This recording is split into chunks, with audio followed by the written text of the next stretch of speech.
Welcome to State of Affairs. I am Steve Adubato. More importantly, we are coming to you from the Agnes Varus NJTV studio in Newark, New Jersey. You know the studio well. This is Ryan Haygood, President and CEO, New Jersey Institute for Social Justice. Good to see you, my friend. It's good to be here, Steve. Thanks for having me, as always. Anything going on in your world? You know, it's a busy time Didn't you just have a conference? Didn't you just have a big conference? We did. Didn't you just use the number 94%? Sure. And what does that number mean? I'm sorry if I was going to joke around. I realize they're serious business. 94% of what did what? Sure. So there was a rally for the 94%, which Steve was really inspired by a meeting that I and a bunch of other folks had with the governor back in May. Governor Phil Murphy. Governor Phil Murphy. And it was really a meeting to follow up on one of his transition committee reports. I had the honor of chairing one of Governor Murphy's transition committees, and in this committee, we were able to get in a number of policy recommendations around economic justice, around criminal justice reform, around voting. And so this meeting in May with the governor was really to reassemble a number of folks who were working on the transition document and who had been advocating for these issues. And Steve, it was at that meeting that the governor shared with us that he'd received 94% of the black vote. And this, frankly, was an interesting thing to share, given that folks in the room, mostly black, were very aware of how Governor Murphy got elected. So he got 94% of the black vote. Governor Murphy got 82% of the Latino vote, but he only gets 47% of the white vote. Put differently, his opponent, Lieutenant Governor Kim Guadagno, got the majority, 53% of the white vote. So, but Why for is all this, this relevant? Well, but for this robust support from black and Latino voters, it's unlikely that Governor Murphy becomes the governor. And so for us, the question is, what is the value, Steve? What's the value of 94% of the black vote? What's the value of 82% of the Latino vote? What's the value of near unanimous support from a particular demographic here, black voters? Okay, you're defining value. Let me interpret this. Sure. In terms of public policy, what is it that you think, and your colleagues, those who voted for Governor Murphy, who happen to be African-American and Latino, but let's stay in the African-American community, what does he owe? Sure, so I think what made Governor Murphy so attractive as a candidate was the way he campaigned. He talked a lot, for example, about his leadership on the NAACP's national board.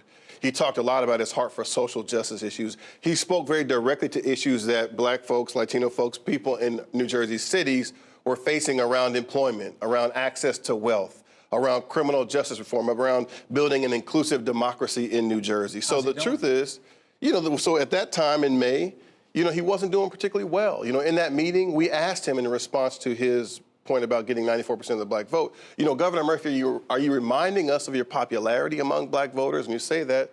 Or are you telling us you got 94% of the black vote because you have a specific plan to address some of the challenges that black voters in particular are facing in the state? Ryan Haygood, which one was it? At that time, he didn't really have a clear plan. He definitely indicated that he has a heart for black voters. He has a heart for people of color more broadly. His heart's in the right place. But I think you need to, along with the heart, you have to have specific plans to address real challenges faced by black folks in this state. Well, let's break this down. By the way, Steve Adubato, if you're listening on the radio, Steve Adubato here. That's the only reason I do that with Ryan Haygood from New Jersey Institute for Social Justice. When we talk about, there are three key areas. When we talk about social justice reform, particularly for youth, changing youth social justice, what does that mean? Sure. So one of the challenges, a lot of the work that we do at the New Jersey Institute for Social Justice is we look at some of New Jersey's racial disparities. And as you know, you and I have had the benefit of a long relationship. We talk a lot about these issues on camera, off camera. That's right. So New Jersey has some of the worst black to white racial disparities in America. I'll just share a couple. Yeah. So if you look at the racial wealth gap, New Jersey is one of the wealthiest states in America. Median income white family median net worth for white families, $271,000. African American. Highest in America. But by contrast, the median net worth for New Jersey's black families, $5,900.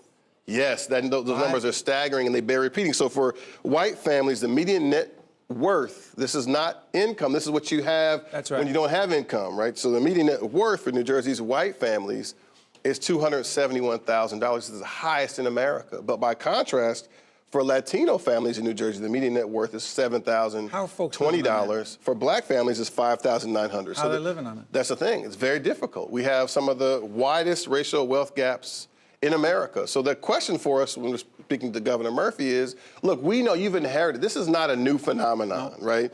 We're talking, Dr. King came to New Jersey, to Newark in particular, 50 years ago this year to build support for the Poor People's Campaign. So this is something that Governor Murphy has inherited. It's not fair to say that this is a new phenomenon on his watch. What should he do other than raising the minimum wage? So minimum wage is a part of the way you deal with pay equity, right? Income inequity, but you have to have a specific plan. So some other states, for example, the governor of Massachusetts, who's a Republican, convened a roundtable of some of the best thinkers, academics, advocates, scholars, impacted people to look at wealth in that Commonwealth. And he seated that table with about $10 million to act on some of the policy recommendations that those folks would come up with. So part of this for Governor Murphy is to have a specific plan to interrupt those racial disparities in wealth. It can be done. We've got some of the finest thinkers, some of the finest institutions, some of the finest advocacy organizations in New Jersey. Governor Murphy could definitely take a page from the governor's playbook in Massachusetts. Is he committed to doing that? So I think we are starting to see a commitment to that. You know, he's following the rally we had, you know, as you mentioned at the top of our conversation, we had a rally for the 94%. Right. To be clear, this was not an anti-Murphy rally. It was not? It was not. It definitely was not. In fact, it was sort of conceived from the idea when President Obama was in office. You know, I was working for a national organization. He would often say to us and to other advocates, you know, if what you want from me is to do this particular thing, right, you have to make me do it. You have to give me the political cover to do it. And that is what you're And so that's that's what inspired the rally for the 94%, to focus Governor Murphy on these critical issues impacting black and other voters. In the interest of time, I'm not trying to stay on this. Right to vote for people with criminal convictions. Why is that an issue that disproportionately affects the black community? Yeah, so in this last election, we saw that voters in Florida, through an amazing grassroots initiative, enfranchised 1.4 million people with criminal convictions. It's inspiring because the truth is there should be no connection between the criminal justice system and voting. So we think that New Jersey is poised to be the next Florida. There are 100,000 people in New Jersey who can't vote because of a criminal conviction. Do you think that's antiquated? Sorry for interrupting, Ryan Haygood. Do you think that's just wrong thinking? Absolutely. First of all, someone says you got to pay the price. But what's the price? The price is you can't vote. But how's that a punish? So the truth is that what we've learned about voting is that it actually helps to advance criminal justice aims. Voting helps to reduce recidivism, helps to facilitate re-entry. So if we really care about criminal justice reform, voting is a critical piece to that reform. If you withhold the vote, you actually undermine criminal justice aims. So there are 100,000 people in New Jersey who can't vote. There's been legislation introduced by Shavonda Sumter, Senator Cunningham, Senator Ronald Rice, City, right? Some very courageous leaders, and I promise that we're going to see some real traction on this bill very soon. The governor's on board on this? So we think the governor has indicated a commitment to this bill, to this issue, and part of the campaign was really to help reinforce his commitment to the issue. Let me try one more. Legalizing marijuana. Why, again, is that an issue that you and your colleagues raised with the governor as it relates to the 94% of the vote in the black community going for Governor Murphy? Yeah, so there's a lot of conversation around legalization. We see this as a trend nationally of marijuana. Part of it is that however it happens, it's got to be done with a social justice lens in mind. So we know that black and brown communities have been most impacted by the war on drugs. There should be reparative restoration in communities when we talk about restoration. So part of it is, look, there are real issues related to who's currently incarcerated around marijuana and other drug offenses. Disproportionately blacks over whites. So however legalization happens, it should apply retroactively. So those who are incarcerated for those offenses should be released. They should be automatic. Absolutely. That's got to be part of the legislation. Otherwise, how are you making it legal going forward when folks are still caught up in a system? So we're going to make it legal, but if you did it, if you smoked pot 4 years ago, you're still doing time or whatever it is, that doesn't make sense. That doesn't make sense at all. There should also be automatic expungement for issues like, so I think part of what it means to make people whole when you do social justice is to look back at those who've been most impacted by those policies. I got 30 seconds. You keep talking about Governor Murphy. I'm going to play the word game with you. Sure. I say Donald Trump, you say? The people. Yeah, I say the people. I think this is a moment. The rally was inspired by the people. It wasn't so much about elected officials, even though we're there to hold Governor Murphy accountable. We're really there to say, people, there are two pieces to voting. One happens in the ballot box. The other happens when you leave the ballot box and you hold your elected officials accountable. So yes, Steve, this is a difficult national moment, but here in New Jersey, we know that change has always happened from the ground up, and that's what we're doing on these issues right now. Ryan Haygood, He is the president and chief executive officer of a great organization called New Jersey Institute for Social Justice, and he's our friend. Thanks for having me, Steve, as always. All the best. Stay right there. This is State of Affairs. We'll be right back right after this. State of Affairs with Steve Adubato is a production of the Caucus Educational Corporation, celebrating over 25 years of broadcast excellence.